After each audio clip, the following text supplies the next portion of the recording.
pako. Pag natawas namin yun, pwede na papugasan ng kamay. Ano ang pangarap mo para sa Pasig? Maging tagalinis po. Gusto mo maging tagalinis ng ilog? Opo. Para po makatulong. Para makatulong ka na malinis yung ilog? Because I believe in getting our environment clean.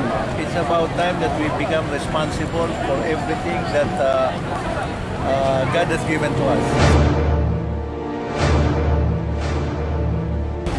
Gusto ko pong luminis ang ilog para po hindi magkasakit ang mga batang katulad ko.